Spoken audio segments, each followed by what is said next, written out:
Hello, we're back, and a very warm welcome to the Gimme Wrestling Podcast. My name is Ant, and I'm joined by the Boris Johnson to your Brexit negotiations. Wow, not political at all, and not relevant. I didn't say it was good. I didn't say it was bad. I just said that's who I was. Oh no, deal indeed. NXT UK 64 is what we are covering today, and we've got some comments from last video. Thank you so much for all your comments. Sorry it's been a while. Ollie's been real busy working, and I've been busy doing nothing. Well, you're still injured, aren't you? I'm still injured. Still out. Still injured. Cool. So, we got a few comments on the last episode, number 63. Child of Destiny says, Tegan Knox and Dakota Kai are already an established tag team, so hopefully get the titles. I think this was in response to us talking about the women's tag titles and how they might be shared amongst the different shows and the different brands. They really need to do something with that properly. Tegan Knox and Dakota Kai would be a great tag team. Tony Storm and... I like Tegan Storm and Tegan Knox, but maybe that's just because I've suggested it. But it's a great suggestion, man. Dakota Kai's been back on NXT recently. Looking good. Glad to see she's back out of injury. That's absolutely. Good fair. Manfred Bazaroff did a timestamp for us. Thanks very much for Manfred. Cheers, dude. Appreciate and he asked us to pin it. I didn't know how to pin it, so I learnt for you. Oh, very good. You're welcome, Manfred. Thank you very much for doing that. We always appreciate it. Yeah, it's really cool. And then also commented saying, I think Wolf has real charisma more so than Aikner, although I'm not blown away by his wrestling, but I enjoy watching him just for his facial expressions. I think Dragunov is too wild to fit into the disciplined image of Imperium. Yeah, of course. I don't see him standing, and then I've cut off the rest of the comment because I'm an idiot. Because he doesn't care. Let me talk a little bit about Wolf then. Wolf, yes, I agree with you. When he's not being too goofy in the ring, when he's doing stuff like he did in one of these episodes that we're about to review, it was really good. He was very, you could see what he was thinking, you could see what he was feeling. Right about his facial expressions. Yeah, absolutely. Sometimes it can be a bit goofy. I think sometimes he just goes a bit too far. Same with Dragunov at times, you know? Yeah, I think all that like conducting his music. Yeah, it plays off a little bit corny, but I think the live crowds like it. So it's one of those trade-offs. Sometimes things come across better live, don't they? Than they do on TV, So. And we're going to see it soon live, so that's exciting. Yes, absolutely. November 15th and 16th, something like that, or 14th and 15th, something like that. Friday and Saturday, anyway. When's Halloween? You just told me this. We just had a conversation. Ollie doesn't know the date of Halloween. Yeah, well, it's one of those things that's turned into a month-long celebration. Here he goes. Here he goes. We're not getting a Brexit rant today. We're getting a Halloween rant from Ollie. Well, you're not going to get a rant because I don't care enough to rant about it. Halloween can suck farts for all I care. Anyway. That's going to make me like the least popular person in the world because everyone loves weird. Halloween for some reason. Yeah, Halloween's party. I think Dragunov is too well to fit into the disciplined image of Imperium. I don't see him standing in line with him unless his character is toned down quite a bit. He does need a storyline, though. Yeah, I think he does. Following that match with Cesaro, But I think this is the storyline. I think this storyline is they try to recruit him. He considers it in some form or goes, maybe, maybe not. And then says, actually, don't be silly. Yeah, match with Alexander Wolf and then leads to a match with Walter, I think. Do you know what I really want to see happen? Here's a bit of future booking. I really want to see Dragunov beat Alexander Wolf and Alexander Wolf, because of his getting beaten and his disgrace, get kicked out of Imperium. And to see him struggle to try and get back into Imperium. I think it'd be a really interesting story. But it won't happen because... The Fiend. Manfred also said Isla Dawn seemed more serious and aggressive this week. And also, where's Zaya Brookside? Well, thankfully, Zaya Brookside showed up on TV over the last couple of weeks. Yeah, but they need to stop this. So they're doing like block booking for each of these like tape shows. So we didn't get any Zaya Brookside properly in Cardiff. We didn't get any storyline. We got fantastic ones in the one filmed at Download before that. We've got fantastic ones afterwards. But they need to stop that, man. They need to start carrying on a bit more through line and like make the whole show work more as a whole. Does that make sense? Yeah, I agree with you. It would be nice to see them kind of like maybe a few more of them put on like sort of permanent contracts and have them at every single show. Yes, I think that would be nice. I think that like the show is old enough now for them to do that. Well, it's a bit like that Trent Seven Noam Dar match from the last match. Now that's a continuing feud over two sort of tapings. However, it was also sort of ended for the live crowd there by having Noam Dar beat him. So I think that's what they're doing. They're trying to put these sort of block 3-hour shows over 2 nights when they're doing the filmings. Yeah. But actually, they need to look a little bit further than that. And they've done that well with them. I think so, definitely.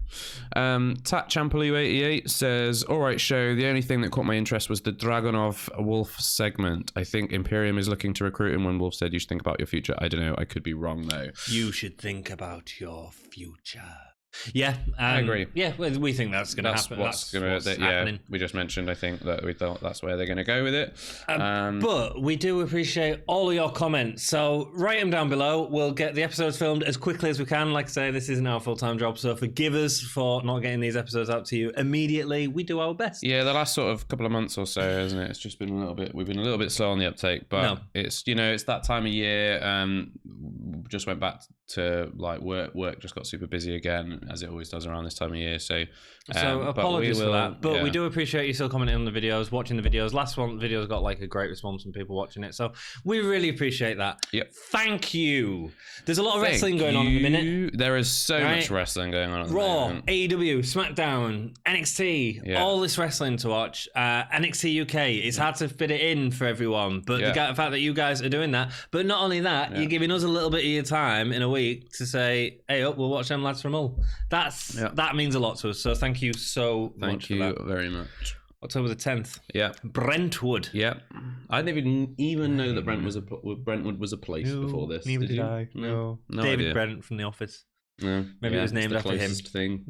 Gwent, the game from The Witcher 3. With a B and an R in it. Yeah. Yeah. I think David Brentwood. David Brentwood. Oh yeah, it's David Brentwood. Gwentwood. Ah, very good. Yeah.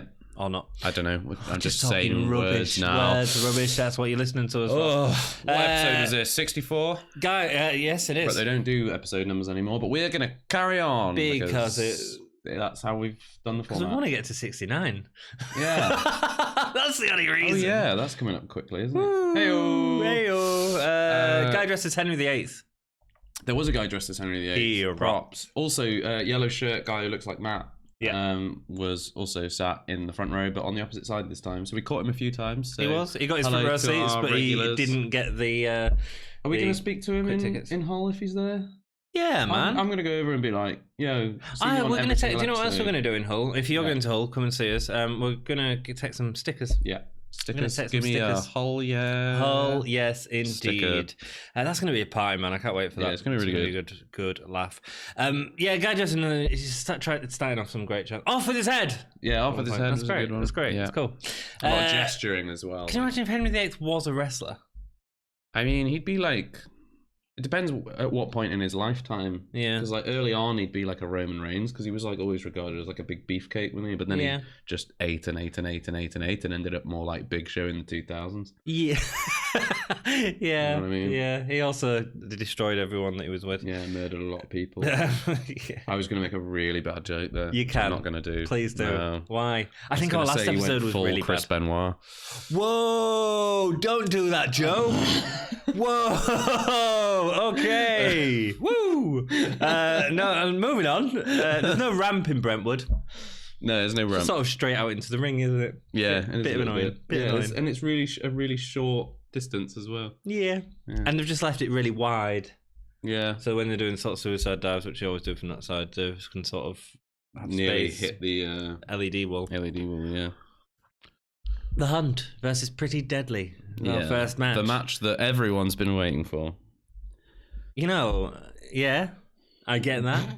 But it wasn't too bad. It was okay. It wasn't just like a jobber match, you know? No, I'm fine with that. It was a slightly competitive match with a fairly obvious outcome with very little in the way of stakes. Oh, but it was for something else. Yeah. It set up something else. But the Pretty Deadly, good for them. It seems like they've got some sort of contract or the recurring characters. They're coming back after that, aren't they? But they seem quite popular, to be honest. They always get a chance. They got more... They got more chance than the Hunt in this match. Well, I think it's good. I think new tag teams are needed, and you know they may be lower card tag teams, but I think that's cool and the work. So good for them. Howley starts off against Wild Boar, but after a lockup, he gets a quick spear in the corner, followed by a standing senton. Spears seem to be a running theme of these next two episodes. Yeah, it was a lot of spears. A lot of spears. Stoke attacks Howley in the wrong corner, which the ref spot starts telling him off to get back, and during this. Howley uses a distraction for a drop kick to get the tag. Clever. We sort of watched it and went, he can't do that. I see what he's done there. It's actually meant to be. If it makes sense, man, then that's cool. Yep. After some heel tactics, Wildboard delivers a German to stop Howley. Primate Exploder Suplex looked absolutely awesome. He really put Howley down with a spear before the double headbutt to get them the win. Mm-hmm. It was an okay match. Yeah, it was fine. Yeah. There was a good bit of commentary where Nigel McGuinness was talking about how Pretty Deadly share a two-bedroom flat, and one of them does the cooking, the other one does the cleaning, and then they say like, oh, he said something, and Tom Phillips, you could tell, was just laughing through the next 3 lines of commentary. He was just like, oh. Yeah, I forgot to mention that. Tom Phillips in NXT UK. Tom Phillips is amazing. What did you think of him? Better than Vic Joseph.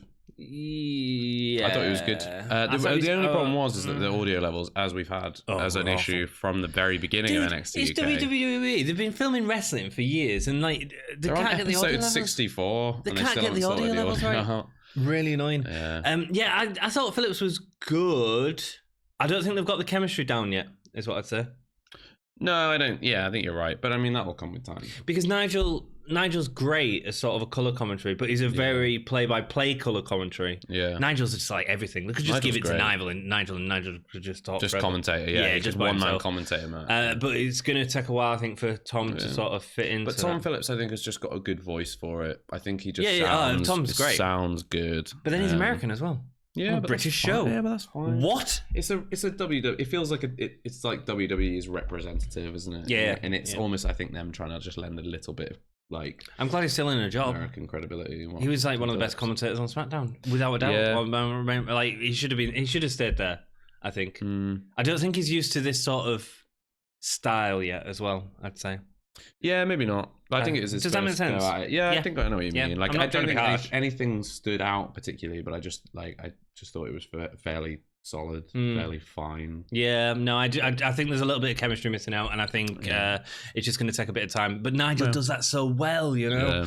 Whilst celebrating Imperium, Fabian Aichner and Marcel Bartel come down. Marcel says, "All I can see is animals defecating." No, that's not what he said. He said animals. Animals. He kept saying animals. That's because he's animals from Germany. Yeah, but it was like TS, like animals. All I can see is animals. Well, then it was just really weird. But that's how he speaks. Animals. That's okay. Animals. His intention was to say animals. Yeah, but he said animals. Well, thank you for stopping me halfway through my promo.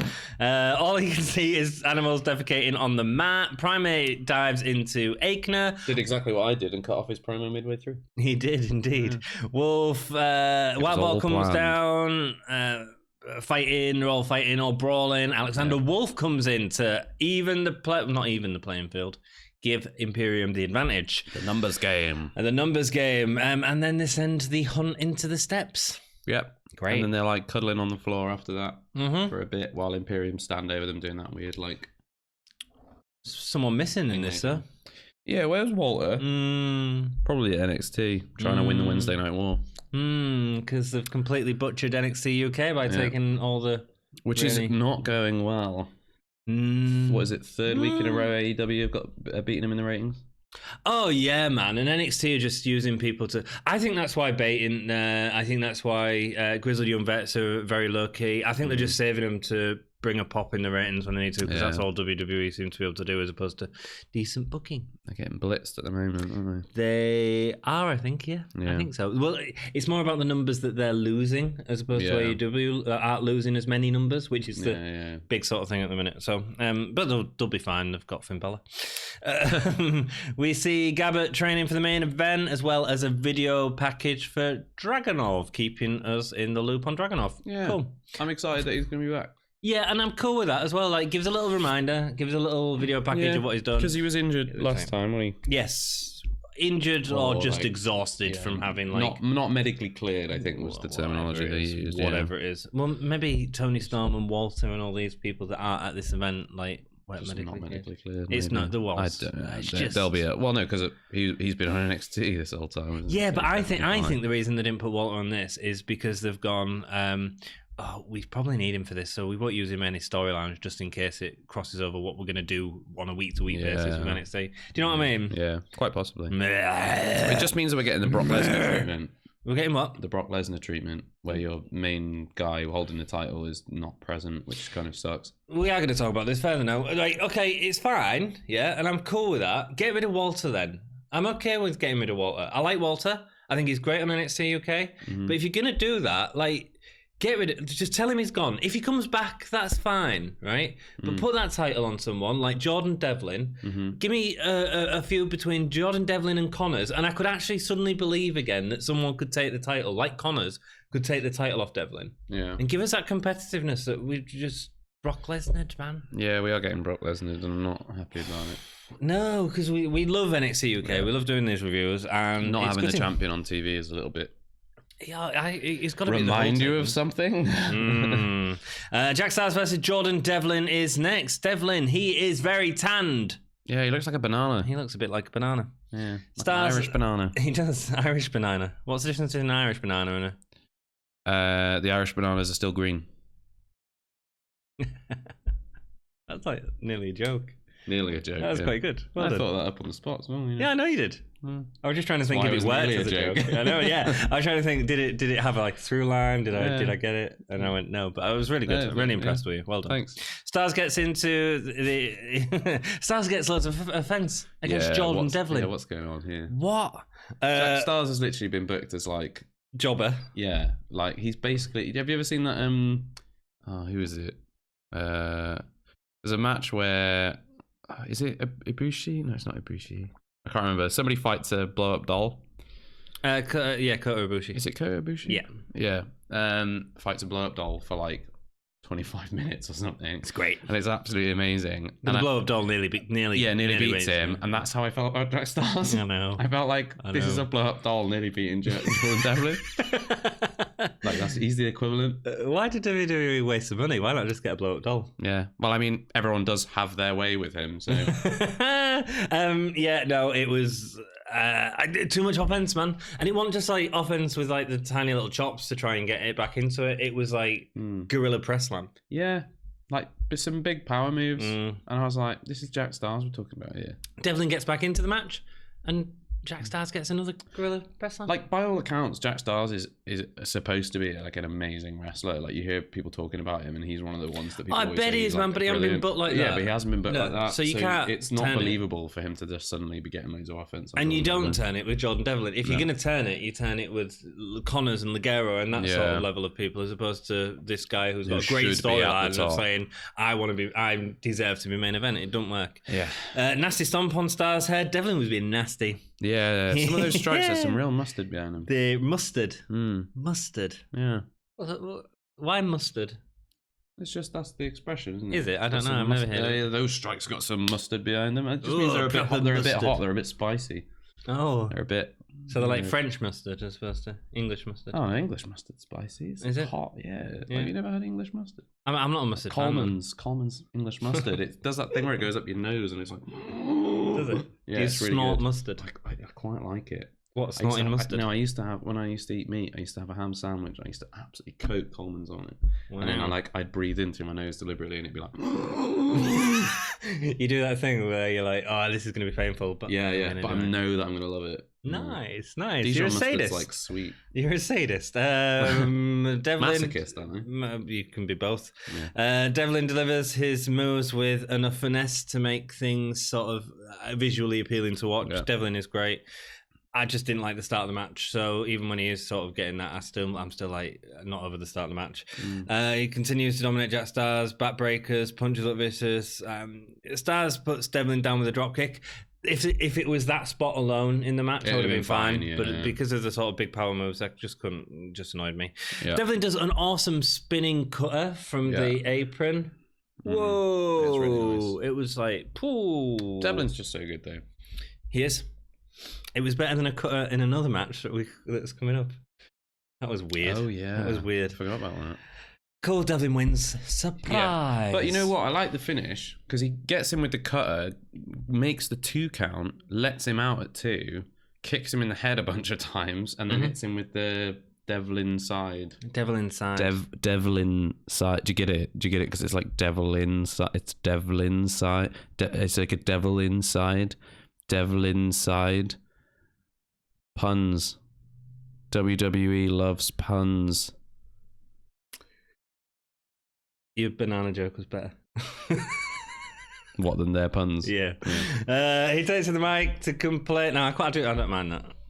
I don't mind it. What, Devlin side? Yeah.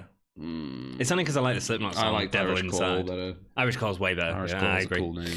He takes to the mic, so that's what the match is actually set up for. So don't bother giving us a match. And to complain about having to continue doing this when he is the biggest star on the roster. So surely, right after everything that's been going on, Tyler Bates should pop out right now. Yeah.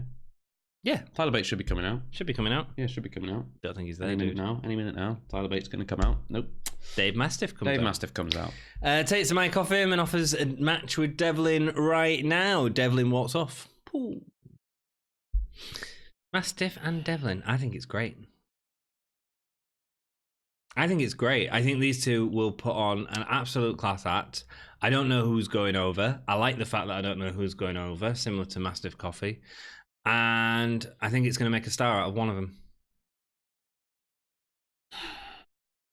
Oh, go on. I thought we were going to get Devlin Bate. Yeah. And what we're getting is Devlin Mastiff, which in any other circumstance would be fine, Bate right? Probably want their dude. But they promised us Devlin Bate. Yeah. They set up Devlin Bate. Yeah. Go back and watch episode 62 review. Go back and watch episode 61 review. I was really excited about Devlin versus Bate.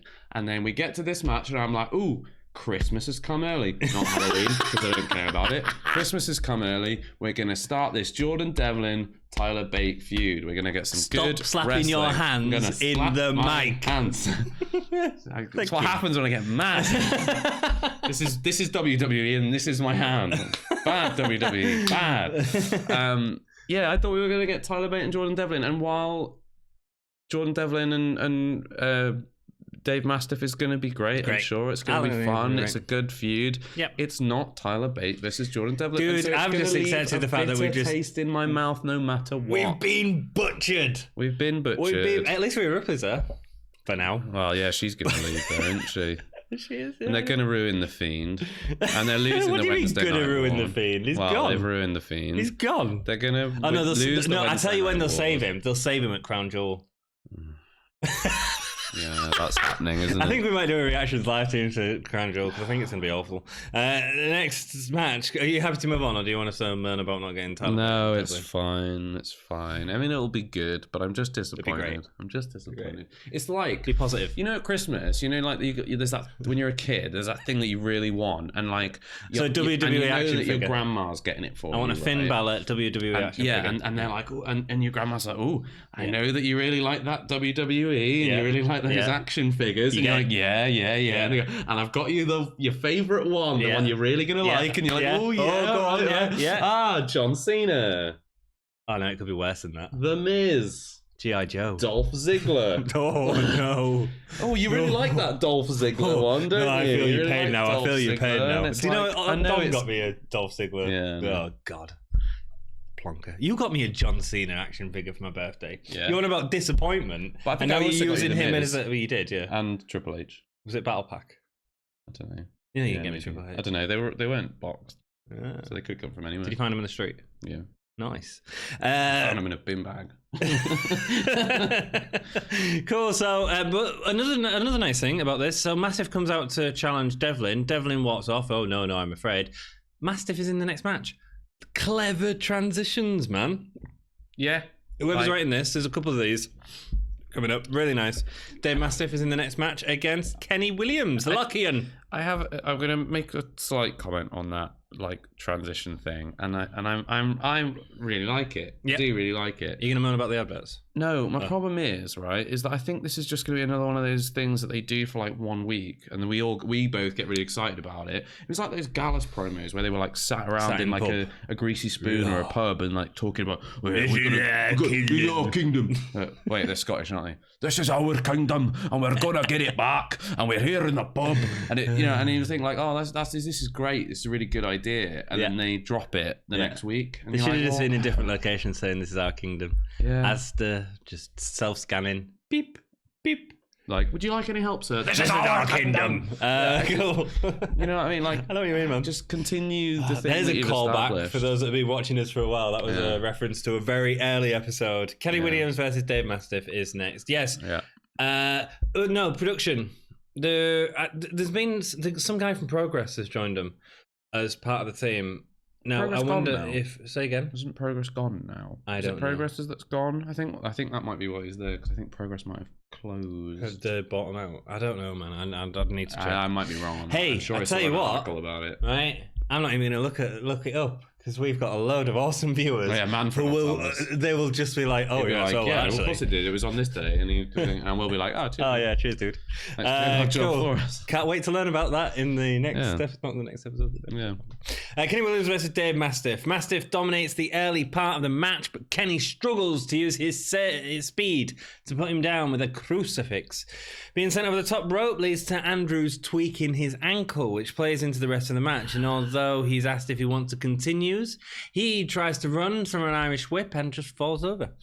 Mastiff continues to attack Williams, but it's interesting because Mastiff doesn't use the ankle to his advantage. He's not playing the heel, because I said to you, who's the heel and face in this match? Mastiff doesn't use that to his advantage. He sort of gives him space anytime that he's selling the leg.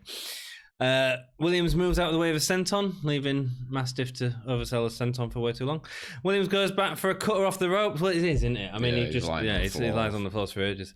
Williams goes back to a cutter off the ropes, but he doesn't sort of hit it. He just sort of falls into Mastiff. Flops into him. It looked like they might have even bumped heads, but it was hard to see. It was weird. It was just a weird because he wasn't going for it. I think they intended to do it, but I don't understand why. It was a weird match. It was weird, but I quite enjoyed the weirdness. Williams gets thrown into the corner for the Into the Void finisher, which I don't like as the name of a finisher because it reminds me of Mastiff's butt crack. You know, you get because he does that like senton thing, and like it's like his butthole is going towards someone's head, and I just don't like it. Well, fair enough. I don't know. That was my imagery. I ever thought about Dave Mastiff's butthole. Well, now you have. Welcome to the podcast. I don't like it as well. Welcome to the podcast. Mastiff tells Kenny to get up and goes for a handshake. Yeah. What do you think? I don't see the point in doing a ankle spot and an ankle injury thing when it doesn't play into the finish. There was no obvious heel or face dynamic established. There was I don't know if that cutter thing was deliberate or whether it was a botch, but either way it was terrible. We got a few back elbows, but so much of the match at that point was just Kenny Williams sort of like hobbling around on an ankle and Mastiff not really prepared to do anything about it, which made it pretty boring watching. I didn't like it. It's a thumbs down from me. And it gets a thumbs up from me. I enjoyed that. I thought it was a different way of telling a face-versus-face match, and I thought they made something out of it. I thought it was interesting, and it was interesting seeing Mastiff holding off and doing the obvious heel thing when someone's injured. I think that sort of dynamic varies up wrestling every so often. And also, what else was I going to say? Don't know. It was good. Just made it really stop-start for me. Okay. And then the ankle thing didn't play into the finish, so what was the point? Yeah. I liked it. I just thought it was different. It'd be interesting to hear your opinion on that if you remember the episode from 2 weeks ago. Yeah. Rock and roll. Zaya Brookside next backstage whilst Nina Samuels has a spotlight and says Zaya is precious. And if Zaya says, and then Zaya says, if you think you're a superstar, meet me in the ring. Meh. It was a bit awkward, wasn't it? A bit weird. I think, you know. This interviewer, man, she's not asking any questions. Like, Rats is gone. Well, yeah, Rats just asked it. At least he asked, like, a stupid question. Yeah. How are you feeling today? How do you feel about your title loss from Thingy? It gives someone to actually play something off, even though they never do. I guess so. This is just like, hi, Zaya. Just hello. Yeah. I'd love it if she just went, all right. Just walked off. Hey up. Hey up, no. Oh, I can't wait for them to interview Grizzled Young Vets. Yeah, They're going to destroy her. Yeah. Webster and Andrews come out into the ring. He looks a lot more realistic in real life than his 2K model. Don't get me started on 2K20. Oh my god. General face rubbish, thanking the... It was really rubbish, right? If looks you're going like to have Gollum. champions... What? He looks like Gollum in 2K20. Have you seen his... He's got this tiny little face, this giant forehead, that his hat like sits so far back on that it makes his head look even bigger. It's like that. Dude, my stag do. You know you could go as. I'm not going to your stag do as... I'm not going as Mark Andrews. I'm not doing it. It'd be awesome. Because I'll have to do that. You don't actually have to sing the theme tune as you're walking around. People will sing it at me. If they, I don't think anyone really know who Mark Andrews is at a music festival. Yeah, but it's NXT. Yeah, but they won't do it. Maybe, They won't do it. If they did, well, I wouldn't want to take that risk. If you're like stood next to Hulk Hogan and Macho Man, they're not going to go. Macho Man. Who's Macho Man? Macho Man. Macho Man Rudy Sufage. If you're stood next to them, they're not going to sing the Mark Andrews theme tune, are they? Well, no, probably not. But also, how disappointing would that be? Like, if you were Macho Man, Hulk Hogan, Mark Andrews. Mark could be a future. Hall of Famer. Macho Man. A future Muchu Man.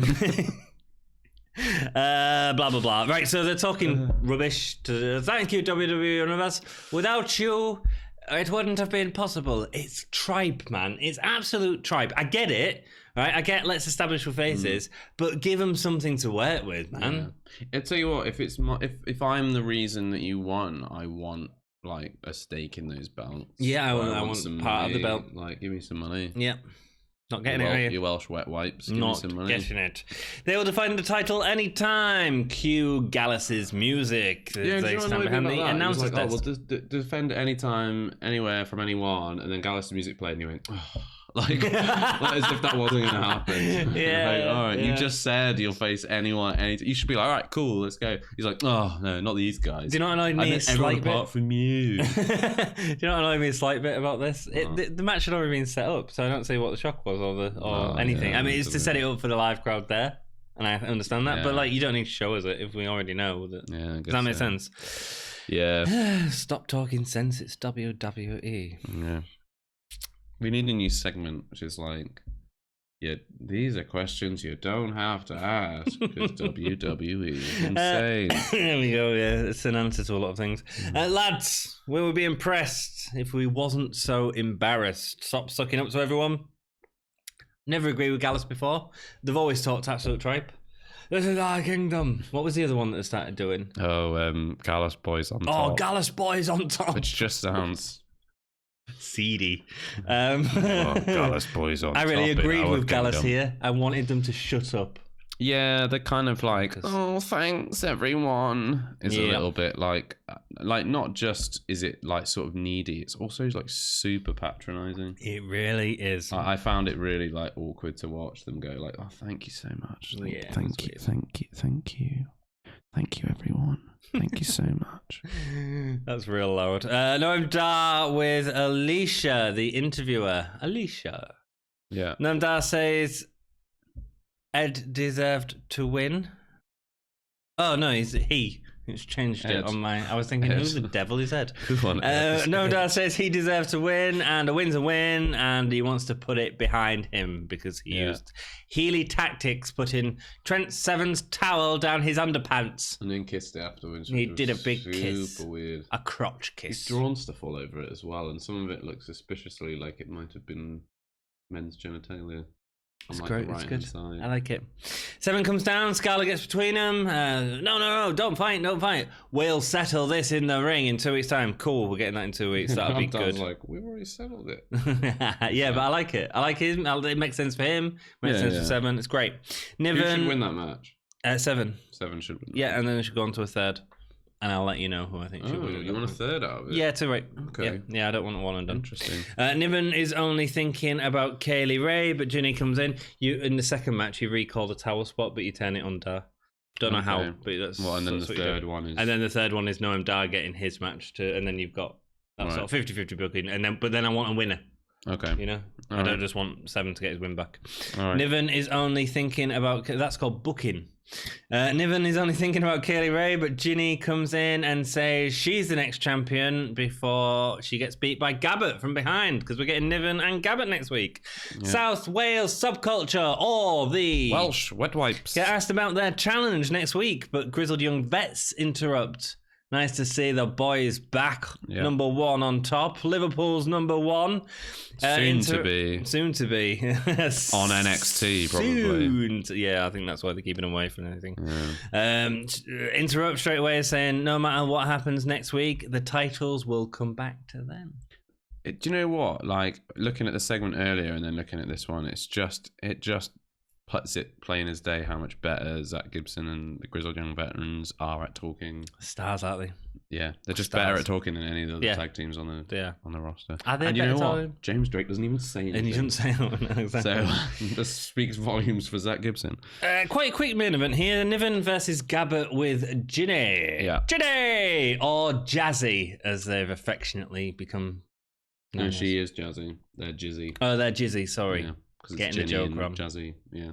Here all night. Oh, you were criticising my jokes earlier. I don't know how I dare. Gabbert stands firm in the ring, cross-armed at the start. Gabbert looks like an idiot with a cape. Yeah, like, that cape is just... Dude, her manager is a fashionista, right? She's walking around wearing and she's a walking cape. around with an idiot dressed like a grown woman dressed up with a mullet as Wonder Woman. Like, I can get behind the mullet. Right, that's a cool hairdo. In fairness, It's a bit like Brian Pillman with his hair done up. I would not want to tell Jazzy Gabbert to her face that I didn't like her cape, though. But she looks like a plonker. She does look like a plonker. Speaking of looking... Here we go. You ready? Segue. Speaking of looking like a plonker, Gabbert's selling. Oh, okay, yeah. Jesus. This was painful to watch. So they do the running bit. You hate the running bit. I hate the running bit anyway, where they like bump off the ropes and then bump into each other, and they're trying to like one up each other and like, ooh, look, I can bump into you harder than you can bump into me. And it's like, oh God, just stop. It makes no sense. It makes no sense, right?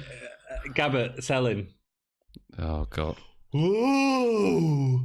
Whoa! You've seen those like really bad TV shows where people try to convince you that there's an earthquake going on, and they're like by doing this a lot, like yeah. Or driving a car like that. Yeah, like, oh geez, wow, you're like driving everywhere. It was like that. It was awful. Yeah, it was really bad, and it was throughout the match as well. There was a bit where she got bumped out the ring and she made it look as though she was going to go through the middle ropes. Clearly couldn't do that. So dropped to the mat, rolled out the ring as if but rolled out the ring of her own volition, and then got up from the floor as if she'd been knocked out of the ring and was trying to scramble to get back in. And I was like, yeah, but you just rolled out yourself. Like what's happening here? It's bad. What's happening, it's Jazzy? Bad. Ginny distracts Niven. Gabbert attacks from behind. God. Right, so she goes to deliver a suplex. Makes sense, right?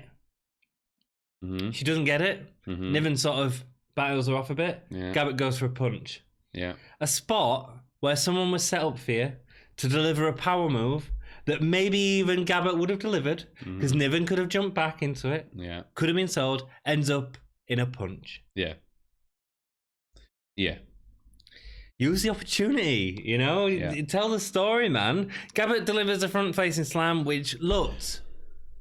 dangerous. It was dangerous. Yeah, she looked like she was going to drop her halfway through on her head. Which she's doing this sort of standing surfboard, is that what you call it, with her arms around the back? Oh, she just can't keep her balance. She's trying to get the knee in, and she's like wobbling all over. What's going on? Was she drunk? Don't know. Was Jazzy Gabbarts drunk? I think she just got she's got Great Khali legs. She just can't Then why is she wrestling? Why was the Great Khali wrestling? Look, Gabbert. They're massive and they're an attraction. Gabbert but Gabbert looked great. Gabbert's not that big. What, six? Must be 6 foot. But Rhea looks big. I mean, asked her to slim down, I think. She's looking small. Anyway, Gabbert. She looks massive by comparison with all the other women on the roster, though, doesn't she? She's built. Yeah, but she's not as well. I wouldn't say she's as big as Nia Jax. No. Yeah. Anyway, and she looks like an idiot. But Nia Jax is 6'2", isn't she, or something? I don't know. She's really tall. She did both of her ACLs in. Is she? The operation I did. Oh, yeah. That's why she's been off so long. Yeah. Gabbert delivers a front-facing slam that looks awful, balance awful. Niven delivers a much neater slam before a back senton, showing us how to wrestle. Fantastic. Ginny comes into the ring. So Gabbert didn't out during the match. Ginny comes into the ring, misses a slap, shows people how to sell. Oh, that headbutt sell was amazing. Niven delivers a headbutt and she just sells it beautifully. Randy Orton sells it with the really slow. You ever seen him take the super kick where he really slowly falls onto his back? Yeah, she did that and it was. She's amazing. It was beautiful. But by comparison, Jazzy took a a headbutt earlier and roboted around for a while. Rhea Ripley comes out to lend a hand to Niven. Big boots Jazzy Gabbert, roll back in the ring. Niven gets a splash and gets the pin. Yeah. What did this match do for you? It's a main event. Like nothing. Just no, it did something for me. It made me really dislike Jazzy Gabbert. Yeah, she was pretty terrible. Like she was okay. I remember in the first round of the Mae Young season 2, she was decent. Yeah. I was like, she looks great. Yeah, it wasn't good. Okay, Starz for this episode. 1.5.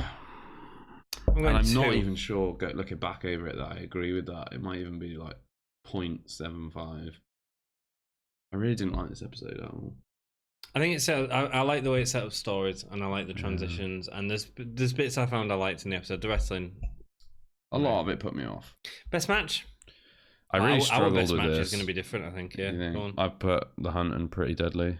I could see why you'd say that. I'm going Mastiff and Williams because I didn't hate it as much as you did. Oh, I really dislike that. Best performer. Oh, you're going to hate my best performer then. Jazzy Gabbert. No, it's not. No, it's not. You know what? I was so underwhelmed by everyone. You have to give a best performer. I didn't even write one down. No, I know you didn't. So I'm giving it to Kenny Williams because I enjoyed the selling of the leg, which is what you didn't enjoy. I'm going to give it to Jordan Devlin. Wow. Because he was good. Cool. He's always good. Holy chip moment. Jazzy's selling. Could not believe it. I genuinely couldn't believe it. I was like, how? It's like, do you know one of them, like, what are they called? I don't even know what they're called. No, I'm not sure. I'm not in your brain. No, you're not. Describe it. They're like a bowling pin. Yeah. Like a 10 pin, but they've got like a round edge. So when you like knock them, they like come back up. Oh, Rhinos play with them. I have absolutely no idea what you're talking about. If you know what's in Anthony's head. That's the new game that we play. What's in Anthony's head? At the end of the episode, we ask, "What's in Anthony's head? Is there a brain?" Probably not. I don't know if they're a thing. Does anyone else in the room know if they're a thing? Oh, we've got an answer. Oh, we've got an answer. A Bobo doll. A Bobo doll. My partner's just. I hope that she's not made me say something offensive. Fans. We've got fans. Press conference. Oh yeah. This is Gimme Hull Live. Yeah, Gimme Hull Live. Thanks, guys. Really appreciate everyone in the room. Yes. Oh, partners just want to go to bed. My holy chip moment, I think, is Rhea face now. I mean, I think she was kind of going that way already. Yeah. Yeah, we knew that was coming. I mean, there weren't many moments. No, cool. It wasn't. You guys have been awesome. Please, comment. Thank you so much for watching. I know we're late and stuff, but you rock, and we are. I've been mildly offensive. You've been mildly offensive. I've been a Bobo doll, just like Jazzy Gabbert. Oh, God. Keep it gay. GHY.